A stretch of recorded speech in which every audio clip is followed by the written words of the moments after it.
اعوذ باللہ من الشیطان الرجیم بسم اللہ الرحمن الرحیم السلام علیکم۔ دیوار گریہ کیا ہے؟ یہودی دیوار گریہ کے سامنے محمد محمد کیوں پکارتے ہیں جبکہ یہودی حضرت محمد صلی اللہ علیہ وآلہ وسلم کو نبی مانتے ہیں نہ رسول، تو پھر ان کا نام روزانہ کیوں پکارتے ہیں؟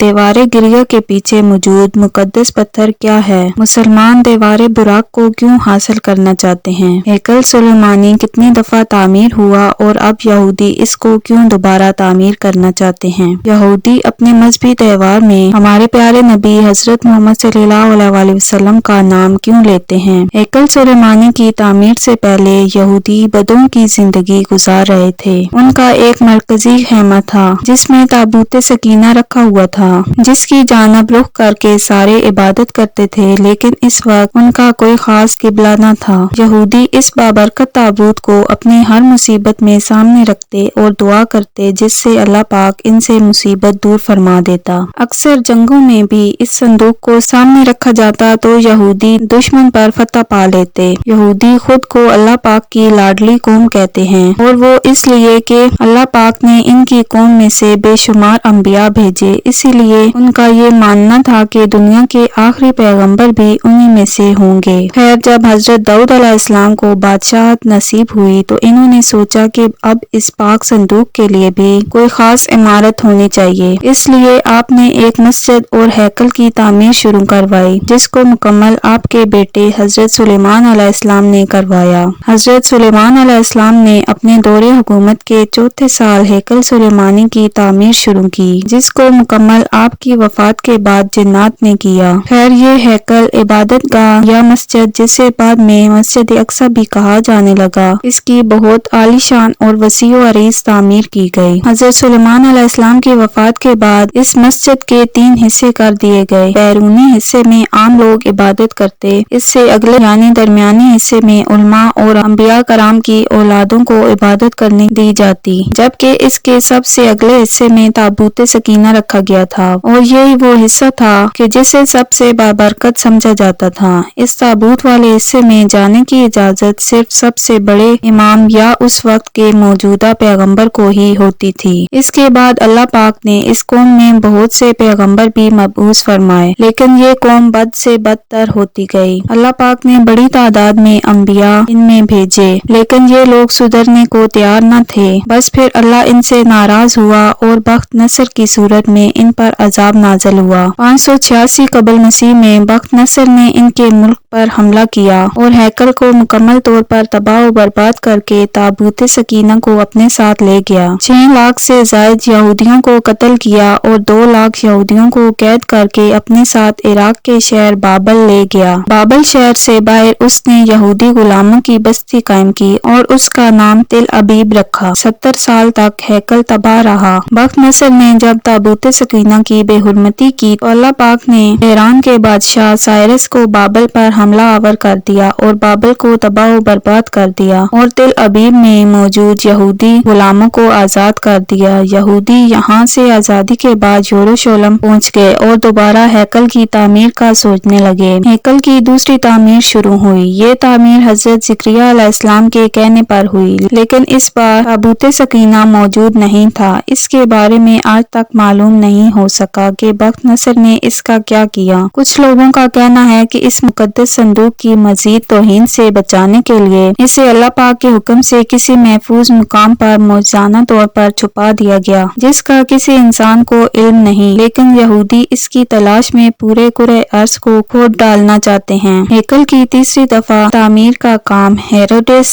بادشاہ نے کیا۔ یہودیوں کی عبادت میں خلل ڈالے بغیر تھوڑا تھوڑا کر کے ہیکل گرایا جاتا اور اس کی جگہ نیا اور پہلے سے مختلف ہیکل وجود میں آتا رہا۔ یہ کام 18 ماہ میں مکمل ہوا اور یوں تیسری بار ہیروڈس کے ذریعے ایک نیا ہیکل وجود میں آ گیا۔ کچھ عرصہ بعد حضرت عیسیٰ علیہ السلام کا ظہور ہوا۔ اللہ کے اس رسول پر ایک بار پھر یہودیوں نے حسب معمول ظلم کے پہاڑ توڑنے شروع کر دیے۔ دراصل وہ اپنے مسیح کے منتظر تھے جو دوبارہ آ کر ان کو پہلی جیسی شان و شوکت عطا کرتا۔ حضرت عیسیٰ علیہ السلام کے مصلوب ہونے کا واقعہ پیش آیا۔ آپ کے مصلوب ہونے کے 70 سال بعد ایک بار پھر یہودیوں پر اللہ کا عذاب نازل ہوا۔ اس بار اس عذاب کا نام ٹائٹس تھا۔ یہ رومی جرنیل بابل کے بادشاہ بخت نصر سے بھی زیادہ ظالم ثابت ہوا۔ اس نے ہیروڈس کے بنائے ہوئے عظیم الشان ہیکل کی اینٹ سے اینٹ بجا دی اور یہودیوں کو ہمیشہ ہمیشہ کے لیے یروشلم سے نکال دیا۔ رومی جب فلسطین پر حکمران ہوئے اور عیسائیت اختیار کی تو انہوں نے یہودیوں کو صرف سال میں ایک دفعہ اجازت دی کہ وہ بس پورے سال میں ایک دفعہ ہی سرزمین مقدس میں داخل ہو سکتے ہیں۔ چنانچہ یہودی سال میں ایک دفعہ آتے اور مقدس دیوار سے لپٹ کر دھاڑے مار مار کر روتے۔ یہودیوں کا ماننا تھا کہ بس یہی وہ دیوار بچی ہے جسے حضرت سلیمان علیہ السلام نے تعمیر کیا تھا۔ عیسائیوں نے جب یہودیوں کا مغربی دیوار کے سامنے رونا دھونا دیکھا تو انہوں نے تمسخر اور تضحیک سے اس دیوار کا نام دیوار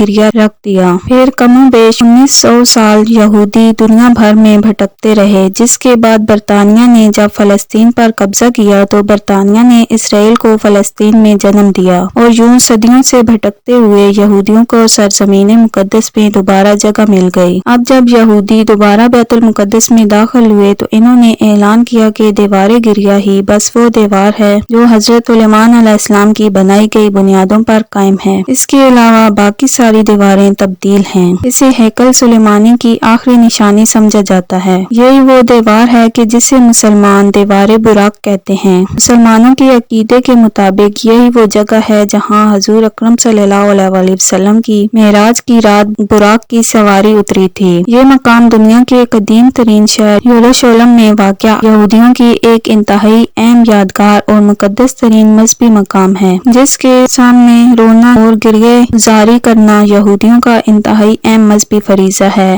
ان کے عقیدے کے مطابق یہ دیوار دراصل تباہ شدہ ہیکل سلیمانی کا باقی رہ جانے والا حصہ ہے۔ 2000 سال قبل بھی یہودی اس دیوار کے سامنے کھڑے ہو کر گریہ زاری کرتے تھے۔ بطور احترام ان کے لیے اس دیوار اور عبادت گاہ کے قریب یرملکہ پہننا ضروری ہوتا ہے۔ یہودی اس دیوار کے سامنے گریہ زاری کر کے ہیکل سلیمانی کی تباہی پر اپنے دکھ اور پچھتاوے کا اظہار کرتے ہیں۔ یہ دیوار 488 میٹر طویل اور مختلف مقامات پر اس کی کم از کم بلندی 19 میٹر اور زیادہ سے زیادہ تقریباً 40 میٹر ہے۔ اس دیوار کے مغرب کی طرف ایک تنگ گلی نما راستہ ہے جو کہ البراق ایلی کہلاتا ہے۔ یہ گلی 36 میٹر طویل اور صرف 3.6 میٹر چوڑی ہے۔ مسلمانوں کے عقیدے کے مطابق یہی وہ جگہ ہے جہاں براق کی سواری اتری تھی۔ دیوار گریہ پتھروں کی 45 تہوں پر مشتمل ہے۔ اس دیوار میں 4 قدیم گیٹ اور کچھ نئے گیٹ بھی موجود ہیں۔ یہ دیوار یہودیوں کے لیے خانہ کعبہ جیسی حیثیت رکھتی ہے۔ جو یہودی کسی وجہ سے دیوار گریہ تک رسائی نہیں رکھتے، ان کے لیے اسرائیلی حکومت کی طرف سے ایک ویب سائٹ پر 24 گھنٹے دیوار گریہ کے مناظر لائیو نشر کیے جاتے ہیں، جس پر یہودی دنیا کے کسی بھی ملک سے